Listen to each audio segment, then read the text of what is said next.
Bom dia, meus queridos. Bom, nós vamos continuar com a nossa matéria. Nós estamos vendo como que o segundo reinado chega ao fim, né? Como que a proclamação da República ela acontece em 1889. Nós estamos vendo como que o Pedro II conseguiu perder a sua principal base de apoio, né? Que era aquela tríade cafeicultores, né? Que eram os grandes proprietários de terra, o exército e a Igreja Católica. Nós vimos nas nossas primeiras duas aulas desse tema que a Igreja Católica ela vai ter um problema com o Pedro II, a questão do padroado régio, né, a questão da maçonaria e etc e tal, que a gente viu na outra aula. Agora nós vamos falar um pouco sobre o papel do escravo na cultura e na economia brasileira no Brasil colônia, e nós vamos entender como que a abolição da escravatura no Brasil vai fazer com que Pedro II perca o apoio de mais um grupo político que eram os grandes proprietários de terra, ok? Então vamos lá. Escravidão no Brasil. A gente tem que entender que o Brasil não teve apenas escravos vindos da África, né?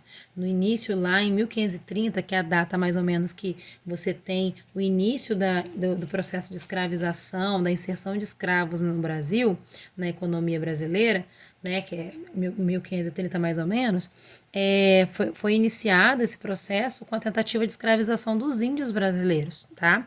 Até 1530, o Brasil ele não era totalmente colonizado, não. O Brasil não era colonizado por Portugal. Portugal tinha direito de posse, né, sobre as terras do Brasil, mas eles não vinham aqui colonizar, né, não investiam, não criavam estruturas, nem criavam fazendas, nem abriam estradas, nada do tipo. O que eles faziam? Aquelas expedições guarda-costas que vocês já estudaram lá na sexta, sétima série, né, vinha até aqui o Brasil, na costa do Brasil, né, retirava o pau-brasil, né, buscava o pau-brasil e fazia, né, aquelas trocas de produtos com os indígenas, que a gente chama de escambo, tá?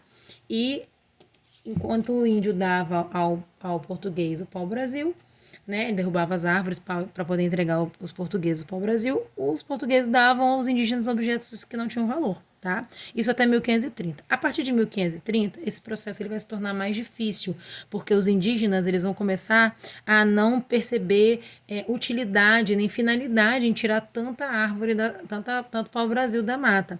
E aí os indígenas vão começar a se recusar a fazer essa extração do pau-brasil. Aí os portugueses vão e começam a tentativa de escravização dos indígenas.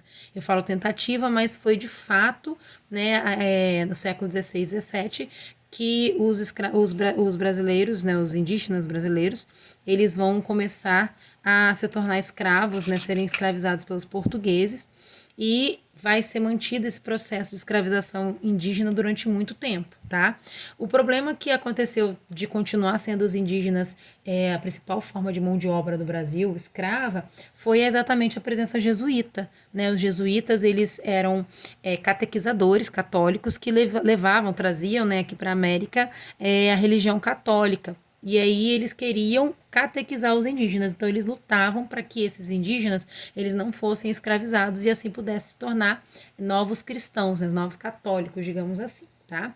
Então, primeiro grupo a ser escravizado no Brasil vão ser os indígenas. Depois que os indígenas têm a proteção aí dos jesuítas e tal, e por uma série de outros motivos, os portugueses eles vão começar a investir na mão de obra escrava trazida da África, ok?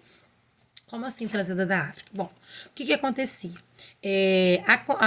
O desenvolvimento da lavoura de cana-de-açúcar no Brasil, né, vai crescer em larga escala nesse iniciozinho do século XVII aí, tá? E aí o que acontece? Quanto maior a quantidade de fazendas que plantam cana-de-açúcar, maior a quantidade de trabalhadores para trabalhar nessas fazendas é necessário, tá? Como a escravização dos indígenas do Brasil estava num processo mais lento por conta exatamente da presença jesuítica, os portugueses que tinham já feitorias na África, né? O que são feitorias? Aqueles entrepostos comerciais, lugares, né, cidades, países onde os portugueses tinham laços comerciais e eles paravam lá principalmente para poder buscar metais preciosos, reabastecer seus navios, entre outras coisas. E uma das coisas que eles buscavam nessas regiões nesses lugares, né, chamados de feitorias, eram escravos. tá? Então, o que que acontecia? Os europeus, né, os portugueses, eles pegavam seus navios, chamados navios negreiros, né, os tumbeiros, né, que era mais ou menos assim, ó, por dentro, navegavam até a África, chegavam à costa da África nas feitorias, buscavam os escravos, colocavam dentro dos navios e voltavam para o Brasil através do Atlântico. Ok?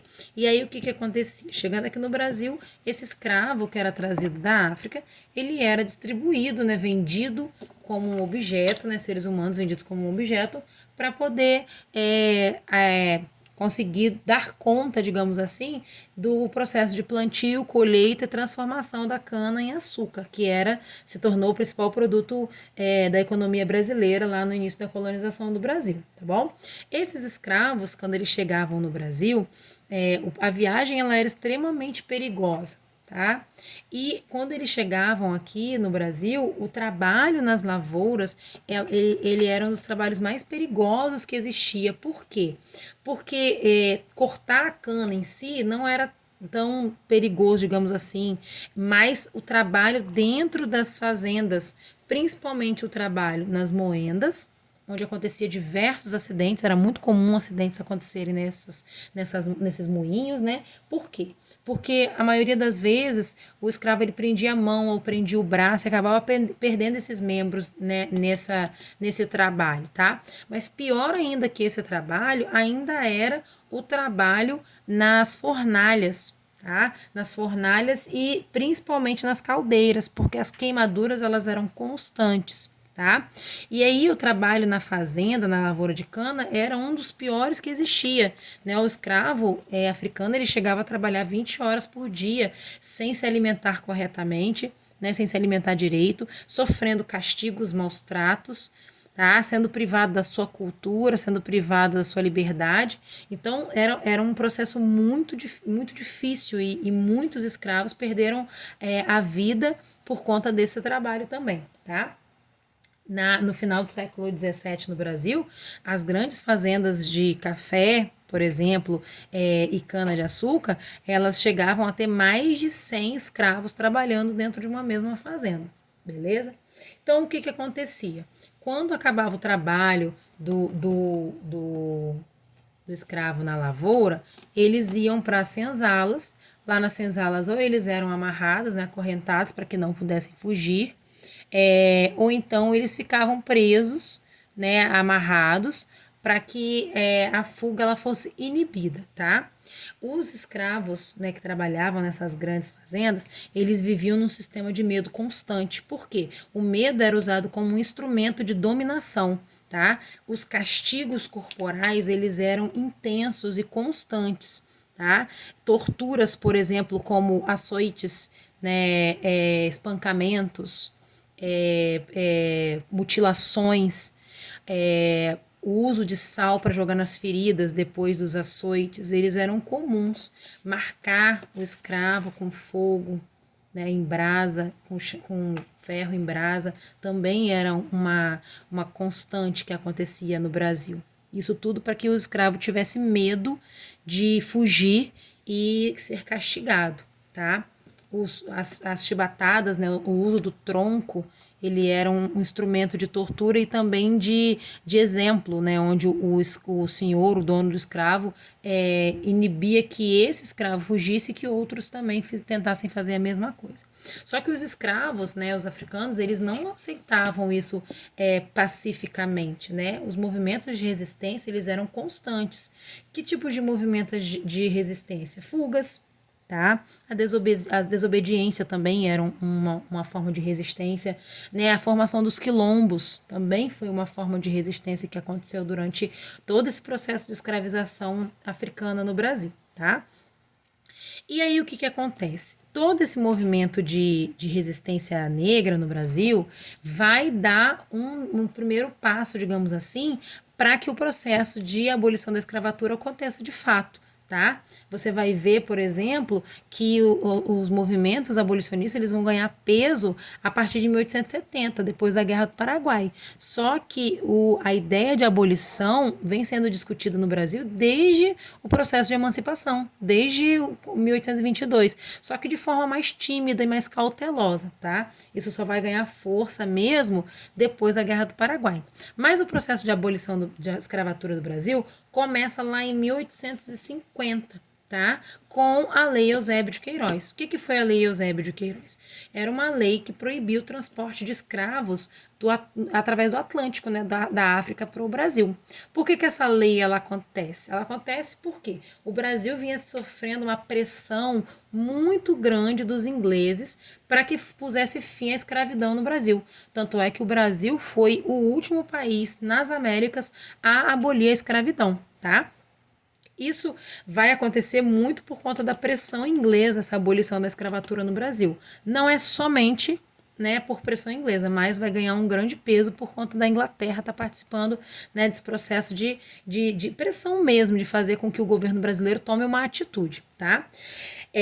Essa lei Eusébio de Queiroz, ela vai ser um equivalente, por exemplo, à lei inglesa, a Bill Aberdeen, que proibia, né, o transporte de escravos da África para o Brasil e dava à Inglaterra o direito de afundar qualquer navio brasileiro, por exemplo, que fosse pego transportando escravos para o Brasil. Tanto é que quando um navio negreiro avistava um navio inglês, eles amarravam os escravos uns aos outros e lançavam ao mar para que eles morressem afogados e eles não perdessem o navio. Olha só a crueldade, tá? Mas enfim, o processo de abolição da escravatura vai acontecer, como eu já falei com vocês, por alguns determinados fatores.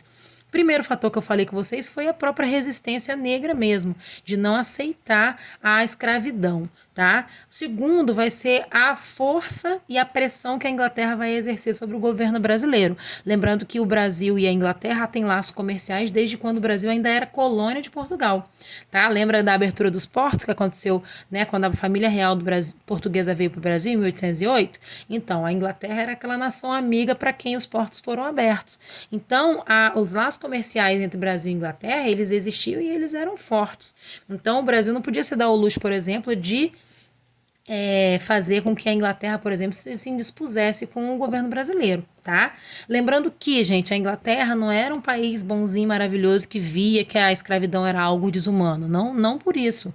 Mas a Inglaterra estava no seu processo de revolução industrial, e essa revolução industrial fazia com que a Inglaterra fosse um grande produtor, tá? Um grande produtor de mercadorias industrializadas. E se você produz muitas mercadorias, você precisa de um mercado consumidor grande. O Brasil tem proporções continentais, seria um mercado consumidor excelente para os produtos ingleses. O problema é que a grande quantidade de mão de obra que existia no Brasil era escrava.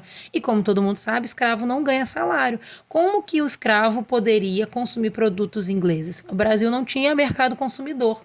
Então, se a Inglaterra pressionasse o Brasil para que a abolição acontecesse, o trabalhador passaria a ser assalariado e, ganhando salário, já pode consumir. Consumir o quê? Os produtos ingleses. Entenderam? Então, por isso a Inglaterra vai exercer essa pressão tão firme sobre o Brasil nessa época. Além do movimento de resistência negro, né, aqui no Brasil, e da pressão inglesa, a gente vai ver também um movimento social acontecendo nessa época em prol da abolição da escravatura no Brasil. Por quê? Você vai ver, principalmente depois da Guerra do Paraguai, tá, gente? A gente vai falar na na outra aula, daqui a 2 aulas, sobre a Guerra do Paraguai, tá? Que vai ser o último ponto para a ruptura do Brasil monarquia, tá? Mas enfim, após a Guerra do Paraguai, só para resumir, o que acontece? Os negros escravizados no Brasil lutaram ao lado do Brasil, né, na Guerra do Paraguai, que eu vou explicar depois para vocês o que foi.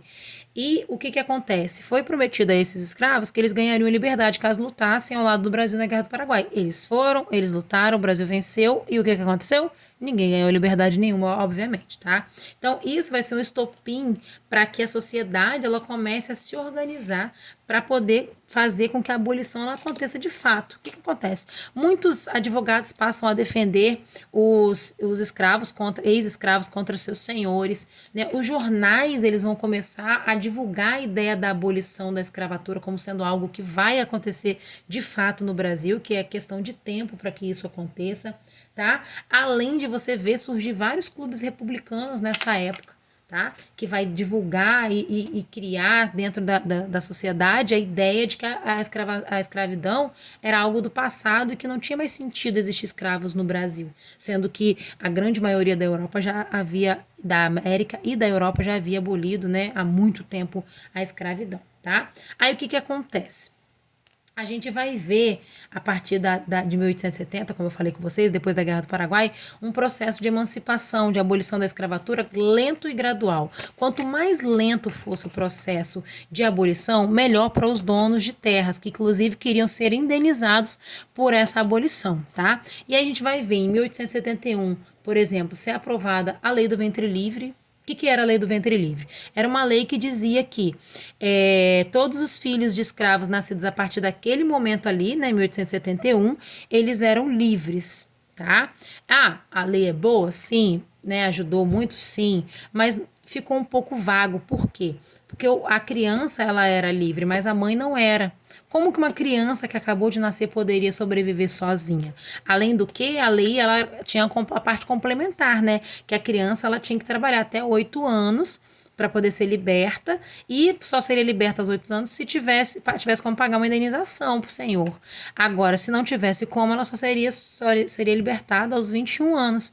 E aí ela estaria livre para poder, né, fazer o que quisesse da vida, digamos assim, tá? Depois nós vamos ver em 1885 surgir a lei do sexagenário. O que era a lei do sexagenário? Era uma lei que dizia que todos os escravos com mais de 60 anos, eles estariam livres. Essa lei, na verdade, ajudou muito mais o senhor de escravo do que o próprio escravo. Por quê?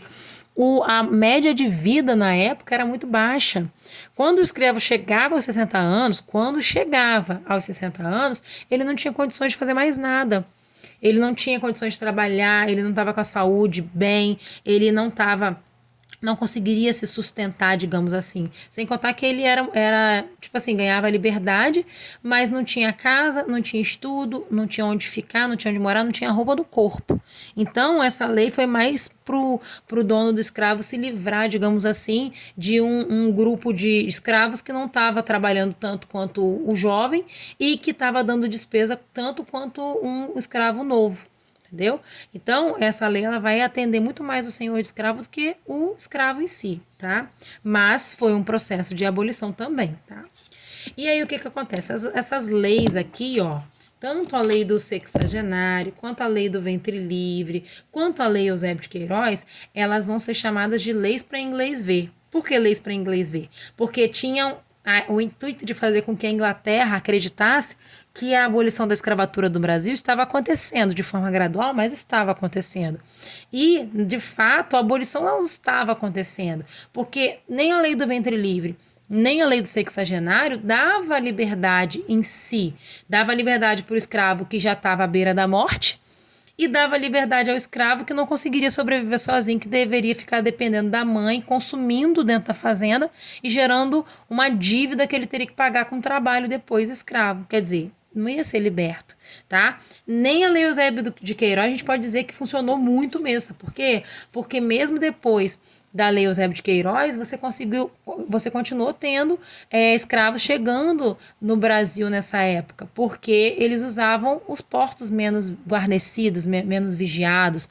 Nós vamos ver, por exemplo, os portos do Espírito Santo sendo muito usados nessa época. E o Espírito Santo ainda estava sofrendo os impactos da barreira verde. O Espírito Santo não podia ser totalmente colonizado porque tinha que manter florestas e não podia construir estradas por conta do ouro de Minas Gerais não poder ser escoado por aqui, né? Poder ser roubado, digamos assim, através do Espírito Santo. Então, o que vai acontecer? O Brasil vai ter escravos chegando no nosso país, mas por portos que não eram vigiados, por exemplo, pela Inglaterra. Entendeu? Então, o transporte não vai deixar de acontecer, só que vai se tornar tráfico, porque vai ser um transporte ilegal. tá? Aí o que acontece? Nós vamos ver, depois de todas essas leis acontecendo, vários movimentos e criação de clubes republicanos dentro do Brasil ocorrendo, tá? Pra vocês terem uma noção, de até 71, foi quando aconteceu, né, foi promulgada lá a lei do ventre livre, nós tivemos registrados 25 associações abolicionistas no Brasil. Depois da lei do ventre livre, né, de 78 aproximadamente até 85, que é a lei do sexagenário, nós vamos ver no Brasil surgir 227 clubes abolicionistas, tá? E isso vai fazer com que o movimento abolicionista se torne algo inevitável, tá? É uma pressão social, é uma pressão externa da Inglaterra, é a pressão dos próprios escravizados pela abolição, tá? Tudo isso, o que vai acontecer? Vai culminar no dia 13 de maio de 1888 com a princesa Isabel, né, proclamando lá, assinando, digamos assim, proclamando não, assinando a Lei Áurea, tá? A princesa Isabel, ela assina a Lei Áurea, não é porque ela era assim, bondosa, caridosa e tal, ela até poderia ser bondosa, caridosa e tal, só que, politicamente falando, as coisas elas não acontecem simplesmente por amor e bondade, né? A princesa Isabel ela vai assinar a Lei Áurea, vai ser um grande passo no processo de abolição da escravatura, né? De fato, a escravidão vai ser abolida no Brasil nessa época, 1888, no dia 13 de maio, com a assinatura da abolição da escravatura. A princesa Isabel ela vai assinar essa Lei Áurea, né? Que é a abolição da escravatura, porque Dom Pedro II, que era o imperador do Brasil, ele vai estar numa viagem pela Europa, tá? Não que a abolição não ocorresse se ele tivesse aqui, teria ocorrido porque era um processo natural que ia culminar mesmo na abolição, como eu já falei para vocês os motivos, mas a princesa Isabel ela vai antecipar um pouco isso assinando a Lei Áurea, tá? O Dom João VI, Dom Pedro II só vai ficar sabendo que a abolição da escravatura aconteceu no Brasil uma semana depois, ele vai estar lá na Europa fazendo uma viagem e vai descobrir depois que isso aconteceu, tá? A princesa Isabel não faz isso à toa, obviamente, né? Ela viu que o movimento ele era inevitável, que a abolição iria acontecer e para tentar garantir lá um terceiro reinado, que seria o reinado dela, ela tenta ganhar as massas que estavam lutando pela abolição. Só que aí ela dá um tiro no pé, tanto dela quanto do pai, né? Do Dom João VI, porque ela até pode ganhar o apoio dos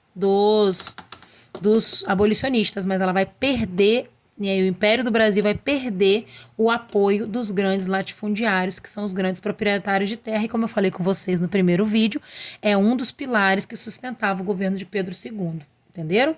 Então, aí nós vamos ver mais um grupo perdendo, mais um grupo saindo, né, deixando de apoiar o Pedro II, tá? Por conta da Lei Áurea, assinada no Brasil pela princesa Isabel.